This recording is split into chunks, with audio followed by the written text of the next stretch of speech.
Hi guys, this is G and this is my life, my body, my choice. A day with me today is Living Alone Era Episode 1. So for today's video nga guys, dahil nga ipapakita ko sa inyo kung saan yung apartment ko. At ayan na nga, nandito na ako sa District.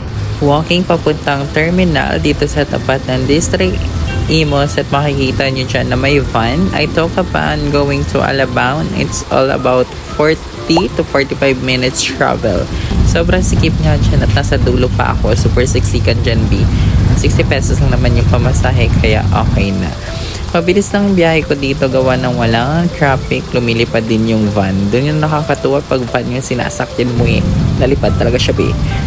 Sorry guys, I will always mentioning Alabang pero yung totoo talaga nasa Muntinlupa pala yung pag-apartmentan ko. So ito na nga, I am walking to the scariest na tulay dito sa what do you call this? Overpass? Under the pass? Overroad? Or whatsoever? Flying over? Ayan, safe naman ako nakababa doon sa overpass. Ang nakakatuwa nga naman talaga dito kasi ang daming tinda sa paligid at nakita ko pa nga yung Sogo at parang gusto ko mag 3 hours muna. Uy, hindi ka lalande. To refresh myself, nagsago na lang ako. Baka naman sago. Bigyan nyo ako ng maraming sago. Uy, ito na.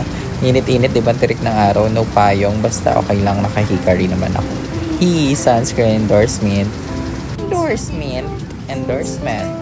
Bila na lang ako nag-iiba ng background kasi pumasok na nga ako dito sa Novot kasi I decided to buy a dustpan, the walis, the tabo, the balde or whatsoever. So, diba nga, plano ko color black and white. So, I'm looking around. Natuwa nga naman ako dito kasi nakita ko na yung balde ng color black. Super cute niya lang, diba? Kinikilig ako na ewan dyan. Kinikilig ako sa may black akong balde at yung white na tabo. Pero wala akong walis tabo na black. Sobrang nakakainis lang. Anyways, nag-expect ako ng 500 yung gagastusin ko. Pero my God, guys, 297 lang to lahat.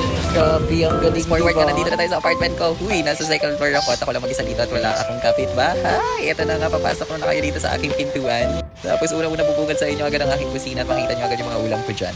Uy, ulam, atake. O, diba? May gripo yan. May 100% volume. Dito nga meron pa lagay ng mga tagwa ng mga bigas or whatsoever. At sa gilid nga nito, andito ang aking minisala na kung saan may pabintana para presko naman at di ka pagpawisan. Bandang gilid nga lang makikita mo ay napakakita si R, diba? So pwede ka dito maligo naman. Tumae. So ito nga dito naman sa tapat nandito ang aking kwarta at may pabintana yan. B, super fresh na presko. So ang atake lang, diba?